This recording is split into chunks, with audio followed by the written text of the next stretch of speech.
Welcome to this episode of the Nutrition Coach Corner. We are going to discuss maybe the number one question or the myths and legends of menopause. And, let me go back in when I was in school and we were talking about menopause and we're talking about, okay, this is what you can have for, the hormones that we were talking about that you can use during menopause and all this kind of stuff. And here I am, my 20-some-year-old self, learning about menopause and thinking, you know what? By the time that I get there, we'll have this whole thing figured out. We'll know, what you should be on or what you shouldn't be on. We'll figure out all the side effects. We'll figure out how it works with the body. And yeah, that was a blow of crap because we're still trying to figure things out. We've come a long ways from when I was in school in the 90s, but we still have a long way to go. But what we're finding out is that you are not, and let me repeat this, you are not destined to get fluffy. You are not destined to gain weight during menopause. You are not destined to get bigger, slower, whatever, insert what you think is going to happen during menopause. Honestly, when I was going through it, I thought I was destined. I was getting bigger. I couldn't understand why. Here is the problem. I was doing everything that my normal 20, 30-year-old self used to do, which was cut calories and work out harder and harder and harder.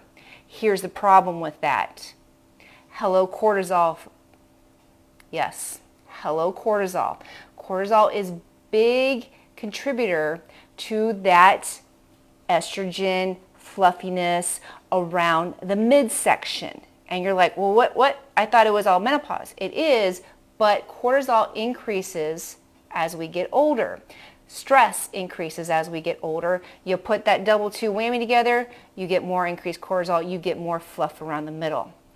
So what can you do about it?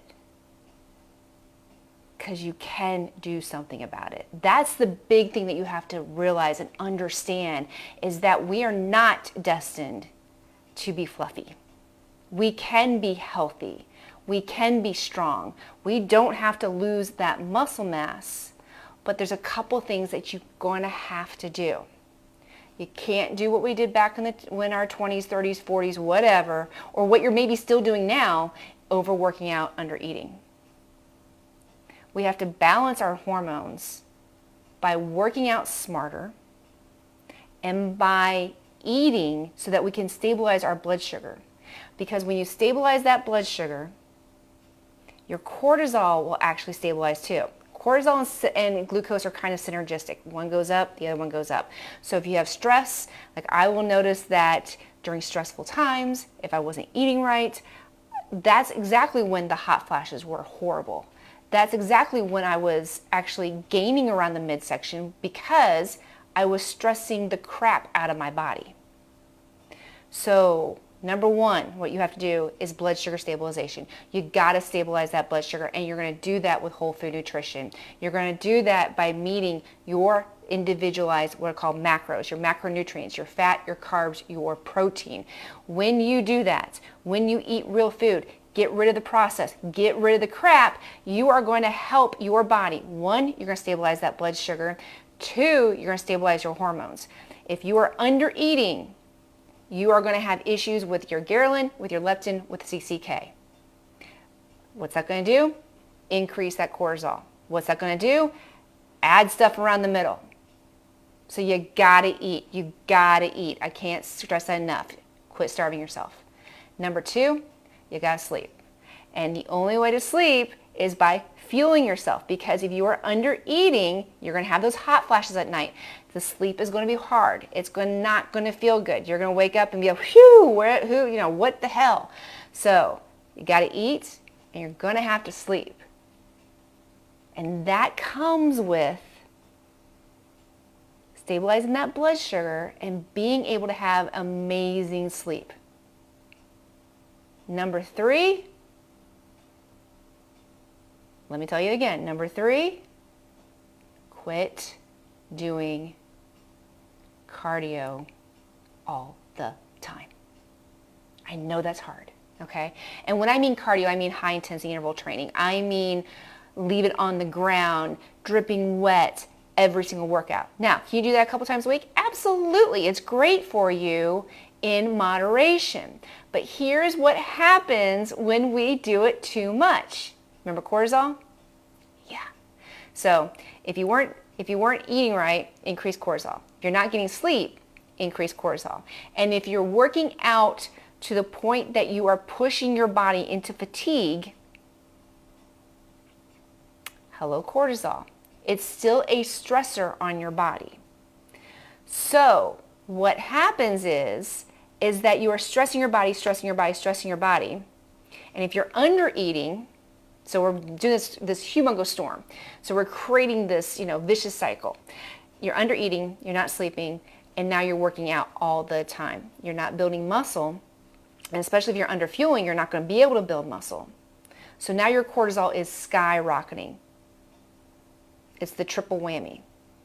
So guess what? All of that cortisol goes right to that midsection. Right to that midsection. And, if you're a male watching this, guess what? You may not have menopause. You may have menopause. And your midsection also is increased estrogen.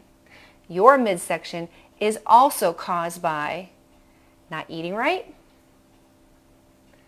not getting sleep, and possibly overworking out. So you got the triple whammy, increase in cortisol, that increases that midsection. So what can you do?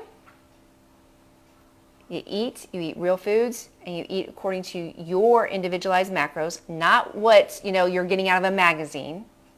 That's what you work with a coach for. You start working on sleep, and when you sleep, it's amazing what happens. Because once you start fueling your body, once you start working out and not beating up your body, the sleep will come.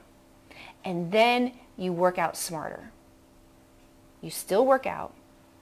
You still move that body, but you're no longer beating your body up. There's a big difference. So those are my 3 tips for you to get rid of that number 1 question that I get asked. How do I get rid of my midsection? And is it possible? It definitely is possible. Now, will you get a 6-pack? Genetics are different. Everybody has different genetics, but you will trim it down. And that is what's healthier. We want to get rid of that visceral fat, that fat that's inside. Not the stuff that's on the outside, this fat that's inside, surrounding those organs, making those organs work harder. You can do your 2.0, your next chapter, and be freaking amazing with energy, happier, feeling better. It's amazing what happens when you start feeling better. And then the other bonus part of that whole thing, when you get the menopause cloud and all the, that goes away too. So it's a triple whammy. So that is my 3 top tips. Whole food, get that sleep, smart workouts, decrease that cortisol, because we're going to stabilize that blood sugar, and we're going to get rid of that middle. Have a great night. If you are wanting to join my next round, it's $50 off. Just tonight it expires. So message me and I will give you the link. But it's all going to be focused on coaching menopausal women. And I got you. I'm there. I've been doing this, and it works. So let me help you. Have a good night.